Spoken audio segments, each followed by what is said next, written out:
time to add some new stickers to the old beer fridge kegerator. But first I got to pour a little bit of beverage here in my Moonraker Teku glass. Belching Beaver Phantom Bride IPA.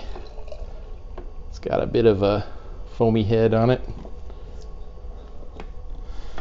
That's good. Moonraker glass there.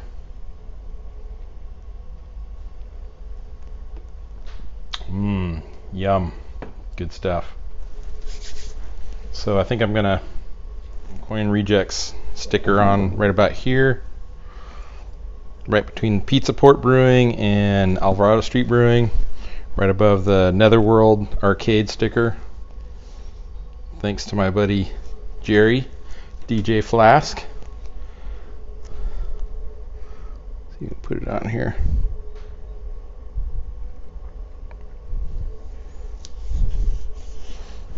There we go. That's pretty sweet, I must say. Coin Rejects podcast. Very fun podcast. They're out of Portland, Oregon, I think. Good guys. And I got these random little stickers from Chan at Grinkfest 7. I want to believe. That'll go right there. Looks like a Blockbuster. This one's a good one here too. He gave me a bunch of these little tiny stickers. So this one,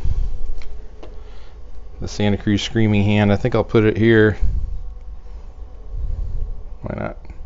Somewhere in there. That'll work. Pretty sweet. Add a few new stickers.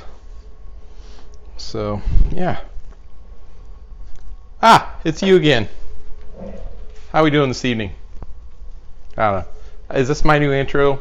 Way I say hello to everybody? Who knows? So tonight I've got some interesting stuff. Let me start off with I'm Gack, and this is Arts and Craft with Gack, where I like to pair up a tasty beverage with various artwork, art projects, games, whatever it might be. Find a reason to enjoy a beverage, right? So a couple of things I wanted to note was within the last 24 hours I actually hit 100 subscribers on YouTube, so it's only taken about 2 years. Yeah, this is a silly little podcast. This is a silly little YouTube channel. I'm just having fun with this, hoping other people might get some enjoyment out of it too. So but yeah, so I like to just play random games, art projects while enjoying a beverage. So something else I did want to talk about, so I don't know if you see my Grinkfest 7 shirt here. Definitely 720 theme skateboarding. I was not really much of a skateboarder myself back in the day, but I had tons of friends that were.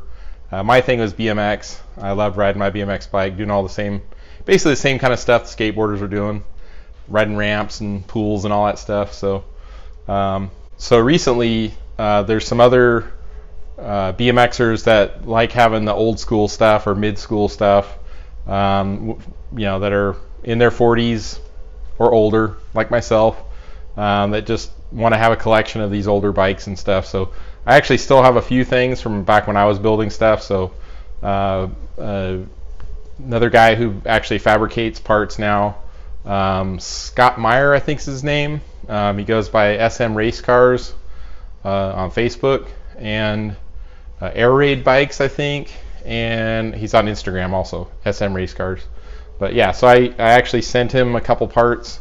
He's actually modifying some forks for me because I didn't actually have any that existed anymore. So, but I'll show you real quick. So this was one of the products that I used to make. It was called the Cannibal Fork. So this is part of the, I'll say, the mid-school era where BMX bikes were just getting more and more overbuilt. Just people were just abusing the hell out of their bikes, jumping them off roofs and crazy stuff. So we just wound up making stuff more beefy where it was taking the abuse. So the fork was one of the big things that would take a lot of abuse. So went to the one-piece machine steer tube, extra thick walled. The fork blades got bigger diameter. So these are 1 3/8" diameter, 058 wall chromoly tubing. A lot of the race bikes back in the day were more like 1-inch diameter, even like 049 wall. And then as people were bending and breaking forks, they started getting bigger.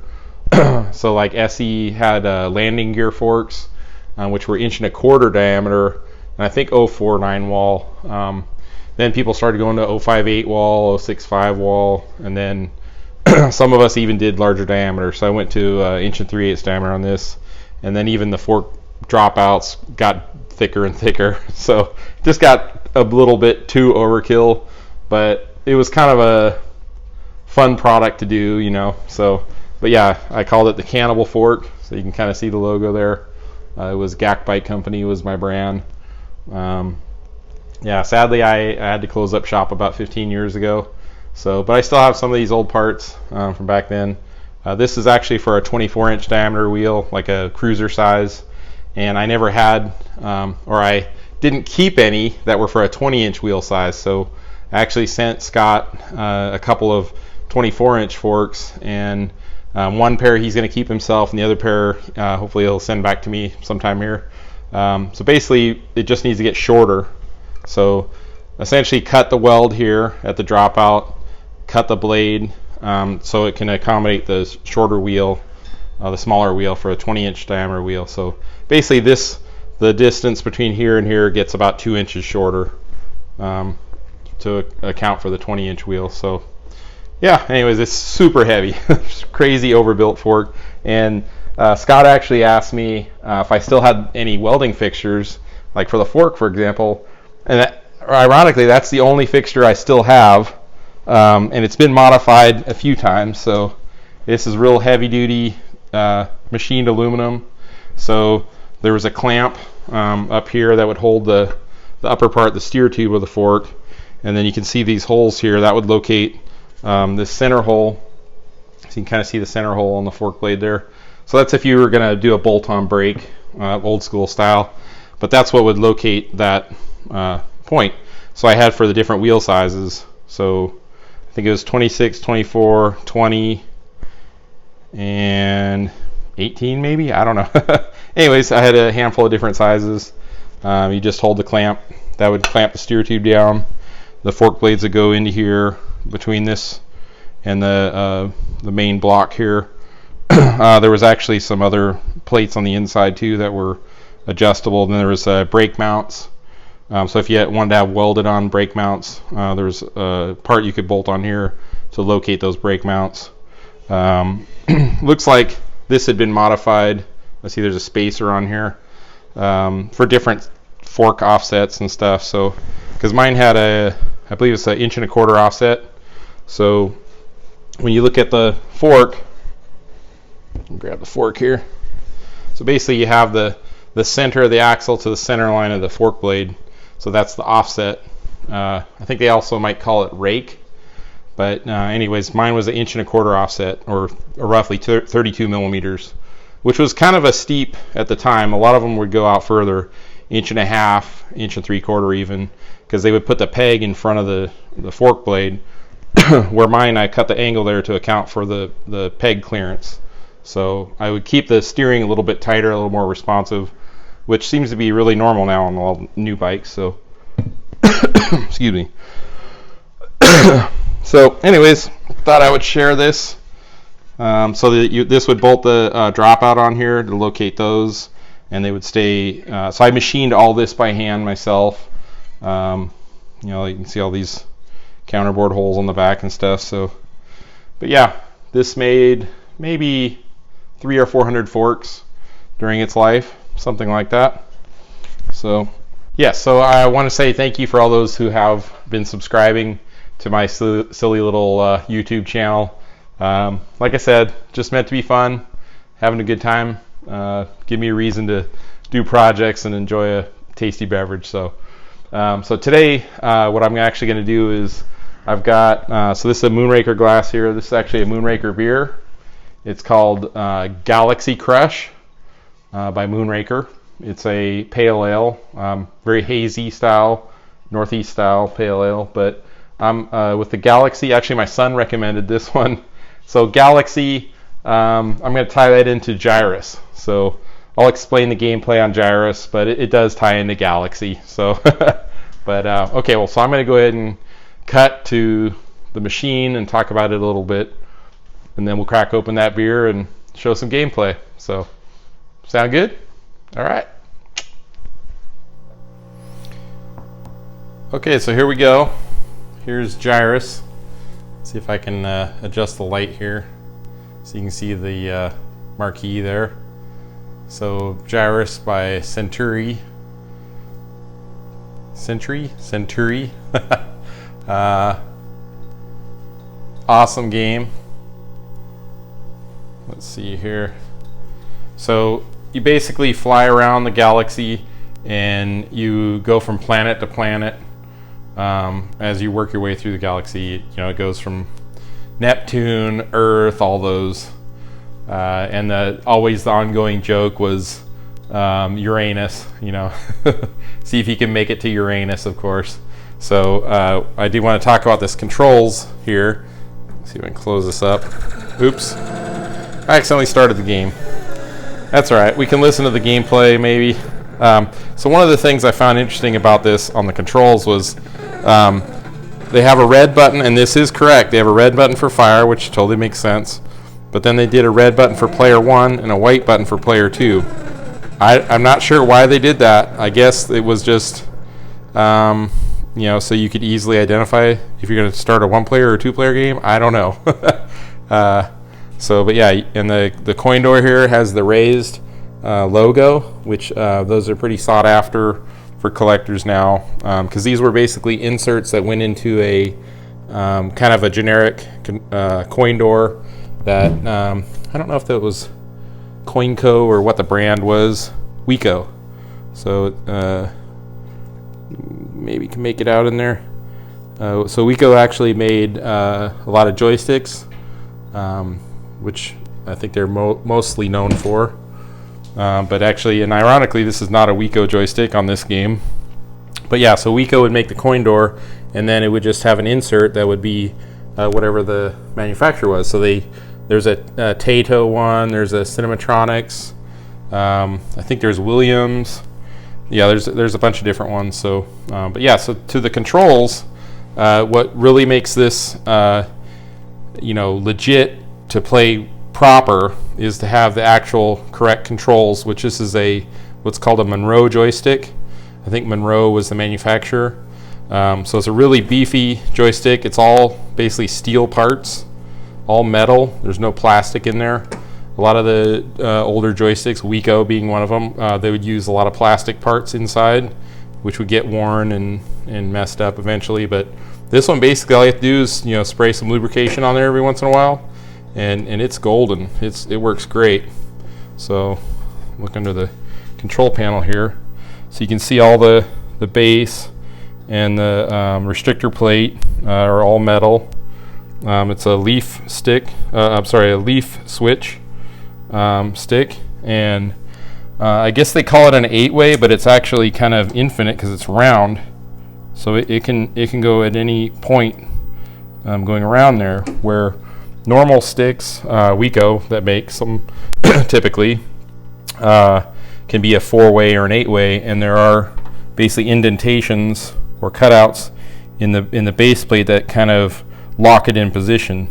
So the 4-way looks kind of like a plus sign that's in the restrictor plate that kind of locks it in left and right, up and down. And then the 8-way actually is kind of a squarish shape, so you kind of lock it into the corners. So basically it's up, down, left, right, and then if you go into the corners, that's the 8-way. But this one's kind of a unlimited rotation there. But like I said, it's all steel parts. There's a spring-loaded, keep a tension on the stick.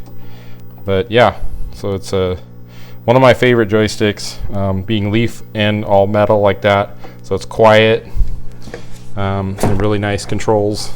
But yeah, so it's, and with the spring load that helps, that bounces it back in place, keeps it in place.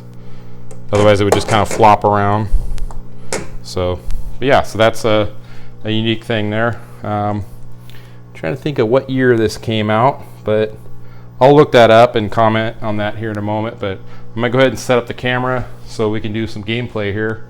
Actually, and then I'll talk about the beer first, and then we'll get to the gameplay. So give me a moment here. Okay, so here we are in front of Gyruss. I'll get the camera set up better and turn the lights off. We're getting a glare off the lights above, but yeah, we'll fix that. So yes, so it was 1983 when Gyruss came out, and it was actually licensed by Konami, who licensed it to Centuri in the United States, who produced this in the arcade machine. Other games like Track and Field and let's see, what other ones is there? Circus Charlie, another one I didn't think of offhand, that used a very similar shaped cabinet. But yeah, so excellent gameplay. Yeah, 1983. So, okay, so let's go ahead and open up the glass here. Open up the glass. Open up the beer here. So, I think it was actually canned a couple months ago. It looks like September it was canned. This stuff holds for a pretty long time though, so good stuff. So yeah, they call it the Crushable series. Real juicy, hazy style pale ales. This is just called a pale ale rather than a IPA or double IPA. It's 6%. They say there's peach, apricot, passion fruit notes in it. I don't know. I'll just say it's good. But yeah, so Moonraker is the brewery. They're out of Auburn, California, about a half-hour drive from where I live here in Rockland. So, but yeah, it's called Galaxy Crush, and so we're gonna pair up Galaxy Crush with Gyruss. So Gyruss, you travel through the galaxy, fighting enemies and stuff, making your way to planets. So why not? All right, so let's go ahead and open it up. And I've got my Moonraker Teiku glass. I think the first video I did a pairing was on, it was Burger Time with Electric Lettuce, and it was, I think, this same glass about 2 years ago. So I'll go ahead and pour this in here.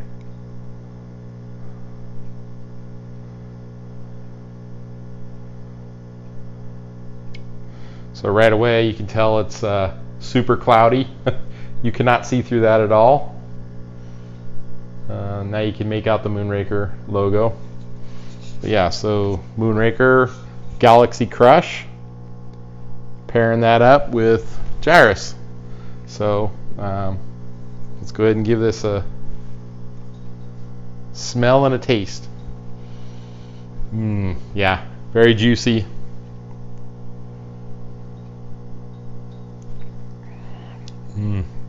Smooth, but got a juicy bite to it.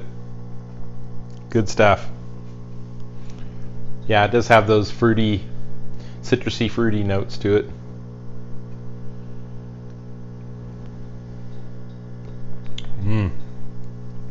Yeah, I'm not that great at explaining details of beer, other than it's good. So, yeah.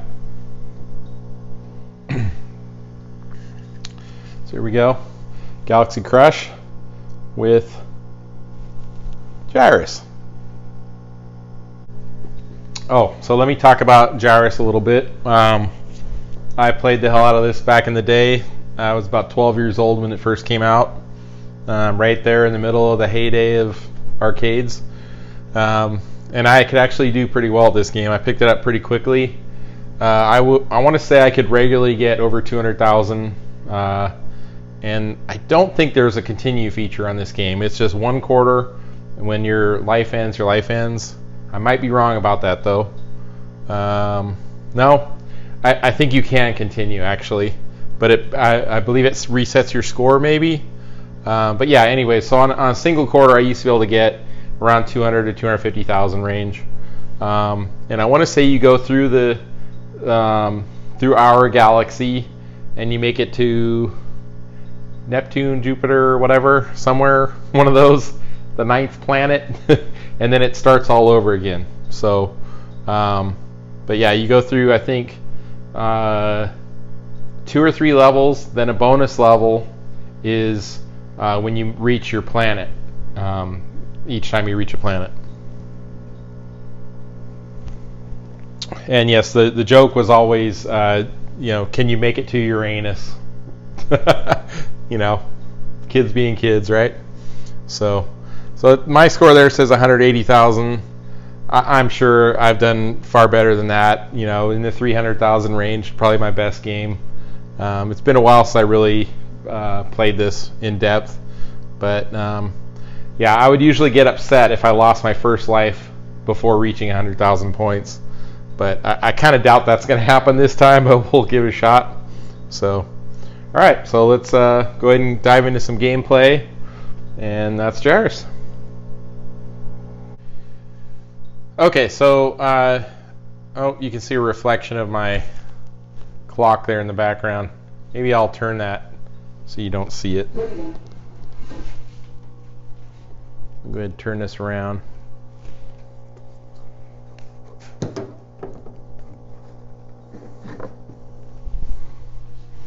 There we go, that's better. That is better. I said, hold on. Wait a second. Something ain't right.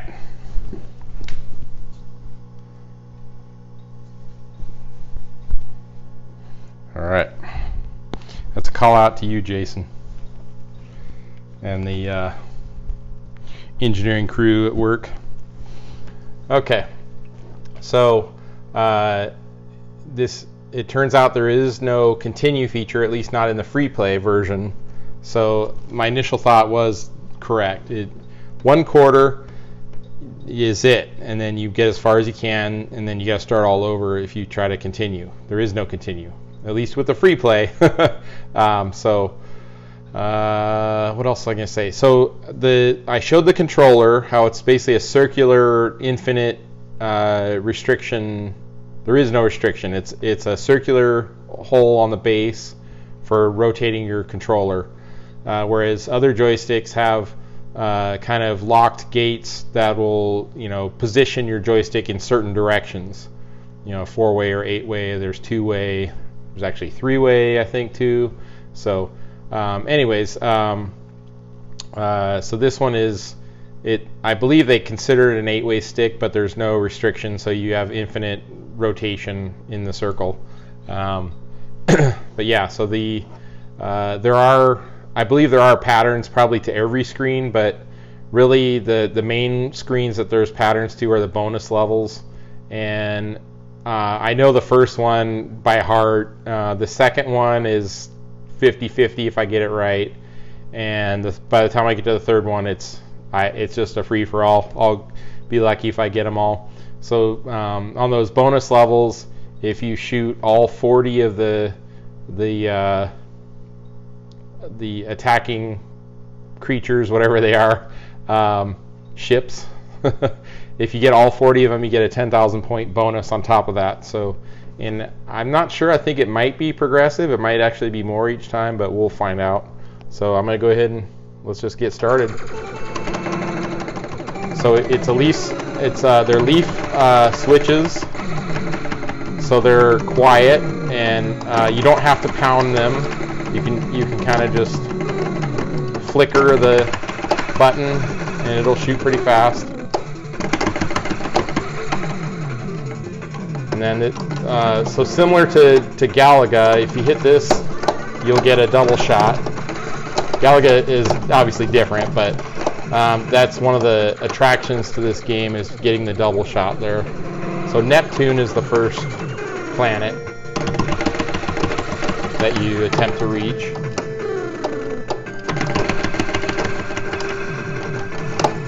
So you get bonus if you get all of them before they circle back around to their positions in the distance there. So like there are 1,500 bonus. And you get bonus for these guys. You have to be careful though, because they try to pull you in to get them, but they're shooting at you, so you could die. So Neptune, here's the bonus level. So this one basically stay locked at the bottom until the last group, and then you just go slightly to the left. So I don't need to move the joystick at all. I can just kind of shoot these as they come around.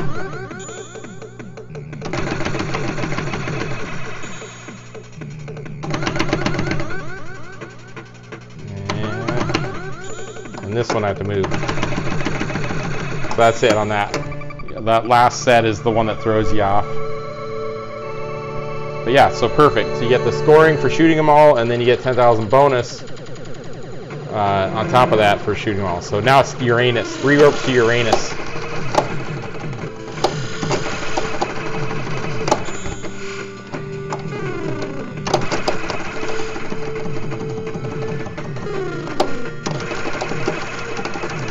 Yeah, I mean, I don't really remember there's patterns to all this, but it's basically just stay alive, keep moving and shooting, and you get, you know, twitchy with the joystick, kind of wiggling it back and forth as you learn the skill set. Zookeeper's like that for me too. They kind of wiggle the stick a bit. I said wiggle the stick.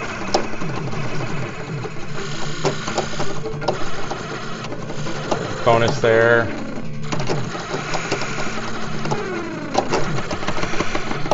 Oh, did we get them all? No, not quite. So get these guys for bonus. Get these guys for bonus.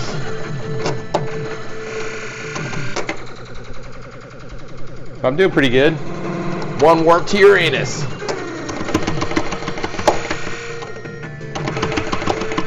Whew, that was close. Almost died there.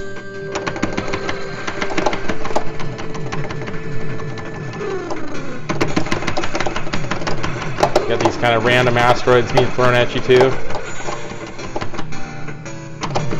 Alright, so this one is the one I can't remember. I think I go to the... You switch right to left, I want to say. It's the right side then the left side maybe.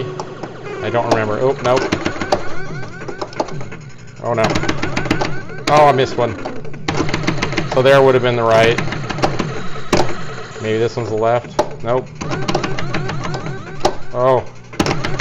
Like I said, I don't remember these patterns. I only missed one so far, I think.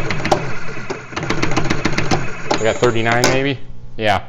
So I missed the 10,000 point bonus, but I got 3,900 anyways.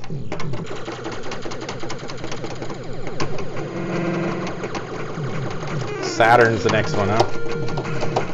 And this starts getting progressively faster. Trying to track everything. Everything's attacking you. If you time it right when they're coming out there, you can just clear them all out right as they're coming in. Oh no.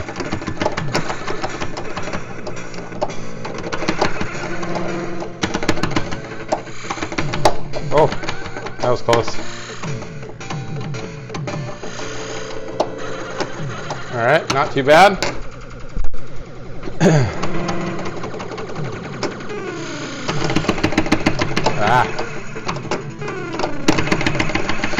So if you time your shots right, you can just blast all those guys as they're coming around. But if you get your timing off, you like miss every single one of them. Oh. Oh no, I knew it. I saw it happening. So I just shy of 100,000 on my first life. But now I got to do this whole next level for a while before I can get the double shot again, or attempt to get it. Forearm starts getting sore from sitting here flicking away at the fire button.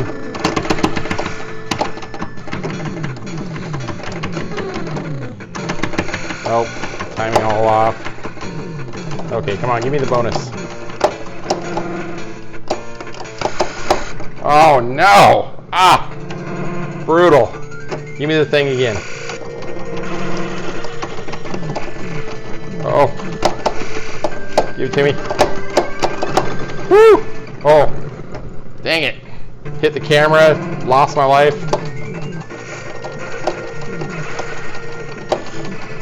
Yeah, I'm pretty much hosed at this point. It's just going to get so hard without having the double shot. Saturn. Well, I made it to this bonus level anyways. I'm kind of straddling the camera base, so it's a little bit of a challenge also. I missed one. Oh, missed two. Missed three.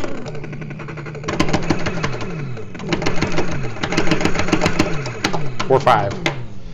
5 shots. Oh. Those levels are so much easier when you have double shots. Okay, so then it's Jupiter's the next one to aim for.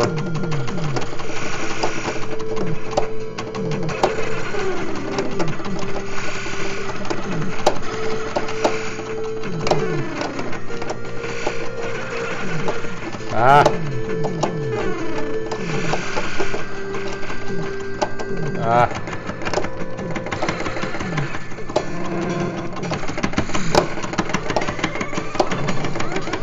Okay.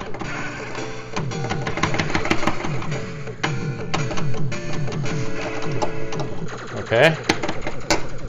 Still in the game a little bit on my last life here. I can't remember the next extra life, if it's 150 or 180,000, somewhere around there. 160, 180. Oh.